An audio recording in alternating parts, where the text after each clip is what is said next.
Hey there, y'all. Today we'll be going over some welding memes, be reacting to them and saying why they're funny for those that are getting into welding, don't quite understand some of them yet.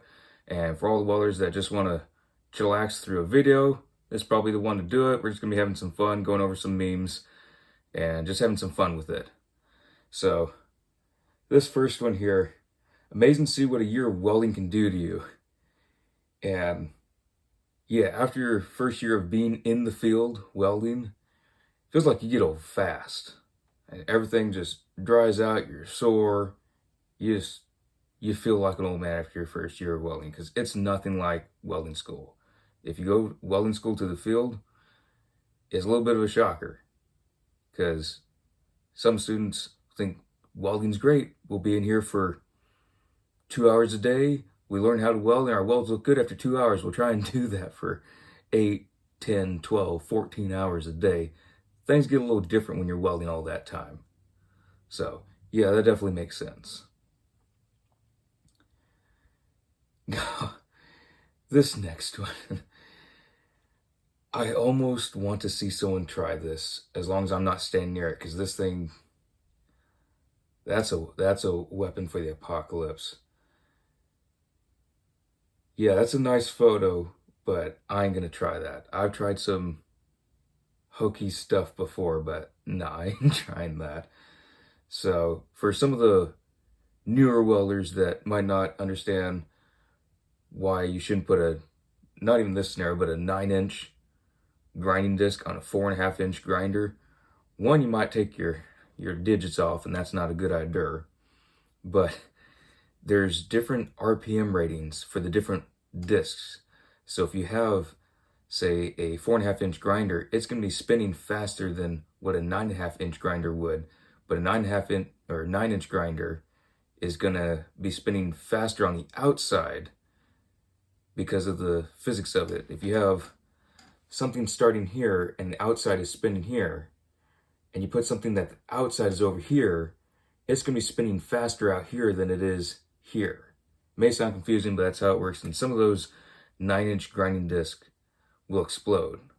It may not happen. I haven't tried it. I don't think I have. I might have. Regardless, it might not happen when you turn it on, but when you apply pressure to that, everything changes. Things can go wrong enough with angle grinders. You don't want to be changing things to where it's not supposed to be on there. And it would be cool if someone fabricated a guard for this. That would be awesome. Then I guess it'd be okay. It'd be interesting to see what the safety guy would say to a guard on this, because, it's safe at that point, right? You gotta have a guard on it. That's all you need. How long before we start getting chicks? Warning, welding fumes cause delusions. Yeah, so a lot of the welding students, they think that once they start welding school, they're going to be flooded with chicks. And no. Okay, so you're getting into a great profession that's going to make you lots of money throughout your life. Yes. But when you're your first day, like what these two people look like, and it looks like they're just staring. They're not even doing anything. That's literally what it looks like first day of welding school. And some of the folks just think they're all high and mighty. And no, it ain't gonna get you nothing. So, yeah. And welding fumes may cause delusions, especially if you're dealing with some of the fun stuff with special alloys. It can do that, but this will definitely be one of the biggest illusions welding students get their first day of welding school. Bro, W2F, I just said I think the engineers, safety guys, and welders should hang out sometimes. Yeah, that's a thought that will make any welder gag. We don't do that. There's no way we will want to do that. You can't even force us to do that. Just, no. Welders want to be with welders. That's the only people we get along with. We do get along with our helpers when they're behaving, which means whenever we feel like being around them. But engineers and safety guys, we don't want to be around them. We don't like them. It doesn't matter how nice the guy is. I don't care. We don't like them. Engineers are in their own little world. They're in their little head trying to build the next skyscraper, and they overanalyze everything, and they try and tell you what to do. Even if it's not practical, it's because they thought it was best. And yeah, safety guys, just nobody likes the safety guy. Everybody dislikes the safety guy, from corporate to the workers. They get a bad rap, I get it. They are trying to do their job, but sometimes cutting corners helps. Don't take that as actual advice. That is now a disclaimer. Don't take that as actual advice. When a 60-10 welder has to run 70-18, that is very accurate. I love 60-10. That's one of just my favorite rods. I love doing 60-10. 70-18 is basically the easiest thing you'd ever run, unless you're doing 60-13. That might be the easiest, but 70-18, you can't be a stick welder if you can't run 70-18. 60-10, love that. It's a lot of fun. I love the oscillation of it. It just makes it more interesting instead of just all day, just back and forth a little bit if you're doing a root, or just going a straight instead of a weave. 60-10, I enjoy that more, but I run 70-18 mostly for structural because that's what I have to do. But yeah, if you have to run 70-18, you love 60-10, it feels like you could do anything with it. You can weld upside down, it don't matter, because you're not having to oscillate. You go in a straight line or a minor weave, just covering the different points you have to, whether it's your cover pass and you're trying to make sure you cover the edge so you don't get docked by the welding inspector and have to redo something, or you're catching all your root, whatever the case may be. It's so easy compared to 60-10 if you've been welding a long time. What normal people see versus what welders see. Again, very accurate. Anyone that's been around me in person and hung around me for any length of time around anything metal, y'all will know that I see welds instantly. Whether they're good, bad, or indifferent, it doesn't matter. That's the first thing I see. Although sweet tea, you gotta have sweet tea. My family's from the South, so you gotta have sweet tea. It's coffee and sweet tea, best things ever. But yeah, you gotta look at the welds on anything. Looked on them from roller coasters to structural members for a warehouse, at stores, on shopping carts, anything and everything. I will look at the welds and I will make comments. Whether the person that's hanging out with me wants to hear them or not, I will make comments. I know you have 30 years experience, but my clipboard says you're doing it wrong. Remember what I was saying about engineers in a couple memes ago? Yeah, they will do that. That or foreman who has no idea how to weld. The reason he can't weld is because da-da-da-da-da, it's some excuse, and then he comes over and tells you how to do it, even though probably can't even MIG weld. It's exactly what they do. Or it's the people that are completely clean. They'll walk on a job site, their hard hat's polished, not even a nick on it. Their clothes are super clean. Although I will say these people aren't wearing high vis, so reporting the safety guy because they're not wearing high vis. But regardless on that, yeah, their clothes are completely clean.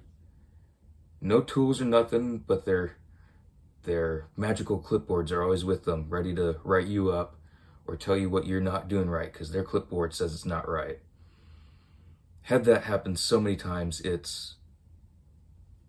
I can't even count the amount of times it's happened where someone's come up to me on a job site, you're doing it wrong because my book says it's supposed to be done this way. Well, tough, because the building was either a little too far ahead on one part, had to be brought in a different way, or had to be welded differently, extra pieces put in so it doesn't look like their book. It doesn't matter. You got to get your job done, and it might not agree with their little book or clipboard. But super accurate. It happens all the time without fail. Introducing the F everyone else's eyes 3000 welding hood. Yeah. you got to play the Bee Gees when you're welding with that and you're blinding everyone else. That's a bad day for everyone else, and everyone will hate you, but it would be a story. It would definitely be a story. You almost want to try that just to see what it'd look like in a shop. Lights on and lights off. It's very interesting to think what that would look like. But no, that would blind everyone else in the shop, no doubt. Engineers should fabricate and weld according to their drawings. Change my mind. Yeah, they should be able to fabricate and weld according to their drawings, because then they'll realize half the stuff they draw up don't work, or at least not the way they say it does, or to their process or their steps. It may work, but we have to cut things up, put them back together, move them around something. Yeah, we got to do all the hard work. They draw some up and leave it us to fix it. But then again, they can't get dirty. I think that makes them melt. Pretty sure that makes engineers melt if they got dirty. When you didn't think your welding gloves were that wet. Been there. Although if y'all have been watching the channel for a while, if you cover your gloves with duct tape like I do mine, your sweat don't quite go through that. It might eventually if you're doing that much sweating, but yeah, especially when you get the new gloves, they have no holes and the leather's still soft, and you sweat a lot in them, and you catch that one little arc on yourself, and it'll zap you. It will. Been there. Or if you're grabbing the ground and for some reason your machine's hooked up with someone else's on the site, same project, and they're causing a little bit of an arc for some reason, and your ground catches it while you're holding on to it with a wet glove, it'll get you. It'll bite. And yeah, love that scene from Home Alone where this is from. But yeah, you feel like Marv from that. When you hit that tiny pebble on the floor with solid wheels for the last time, that's ingenious. Props to whoever did this. They're genius. Because normally on these carts, oxy-fuel carts, or whatever gas you're hauling around, they have solid wheels. If I don't have any, but imagine the wheels on artillery guns in World War I, where it's all metal, it's solid, there's no rubber on it. The wheels on oxy-fuel carts or gas carts, they don't have the treads on the wheels like you'd see in the artillery pieces from World War I, but they're all metal, and they don't give. And if you hit just the slightest little piece of gravel, or pebble, as this thing says, it's usually gravel, it'll stop you. And if you're going fast or you're going around a curve, it can get interesting sometimes. You want to have both hands on that cart. This is ingenious though. Props to whoever did this. That's fantastic. That's great. Random missile falls from the sky. Fabricators automatically. Who wouldn't want to do that? Who has not gone to a surplus store and thought about doing something like this? Anything fabricating, because it looks awesome. Yeah, why not? Why not? Make sure it's food safe, but at that point, who really cares? We've already breathed enough toxic fumes from welding and fabricating. But no, you always want to make sure your stuff's food safe. A lot of folks use the old oil barrels and they don't clean them out, and you can taste it in the meat. Don't do that. Make sure you get something that's a new barrel, something that hasn't had basically anything in it that's toxic or that's leached into the metal itself. But if you have a missile fall in your backyard, you gotta make it into barbecue. You just gotta. There's no other way. There isn't. When the engineer tries to tell me about welding, yeah, thanks for your opinion. We don't care. I've had engineers who are extremely bright people. I will not dock them on how book smart they are. They can be very book smart, but when it gets to real world stuff, I haven't met engineers that are that smart. When it comes to just the common sense, it's not there. Welders do not get along with engineers. So when they give us opinions left and right, it goes right in the trash. They can build the largest bridge or the largest building on their little software system, but they're not the one that actually has to deal with the metal, the concrete, the wood, and the elements while building it. And human factor, other human factor. Why are things taking longer? Because we had stupid people working with us. You didn't factor that in your little system, did you? So, yeah, opinions go right in the trash if they come from an engineer. Automatically. My high school counselor saying I have to enroll in college to be successful. Me who already enrolled in welding school. Okay, that's fair. This is completely true. A lot of students punks have this, that they're going to join either a company or a union, and their welding or their school counselor is just completely against it because you're not going to make any money in welding. You're just going to sweat all day. You're never going to make any money. You're going to be in debt. Blah blah blah. A lot of hogwash. You can be in debt and you can make very little money if you're not certified and you're just in a sweatshop. But you can make really good money if you get certified and you know your stuff. High school counselors, college counselors, they're all the same. They want you to go into major in English or major in philosophy, major in underwater basket weaving because it'll get your feelings out. Yeah, so if you're in welding school and you keep hearing that from your college counselor, if you're going to a community college or something like that, they're going to keep pressing for you to change. If you're enjoying welding, stay with it. Do whatever makes you happy. Don't always listen to what everyone else says. Miller guy's being beaten up by the Lincoln guys, the ESOP guy, and the Vulcan guy. Okay, yeah, Miller, Lincoln. On a job site, I prefer working with Miller machines. I've had poor experiences with Lincoln machines. Brand new Lincoln machines, had poor experiences with them. Except for really old Lincoln machines. Those ones I like. I like working with those because they don't break. They've been tormented, tortured, beaten up, rained on, almost flooded, and the ones that I work with, they still ran just fine. They ran perfectly. Millers, I've had very similar experiences. They work great. I'm not sure about super old ones. I don't recall working with ancient Millers. I don't know how long Miller's been around, but I love Miller machines. I have an ESOB myself. I really like ESOB machines. But the Vulcan, yeah, if you go to Harbor Freight and you're getting the Vulcans, and you're going into a conversation with Miller and Lincoln guys, even with ESOB guys, and you start arguing that Vulcan's the best and that you can do anything with it, you're going to get laughed at. Some Vulcans, I will say, do work phenomenal.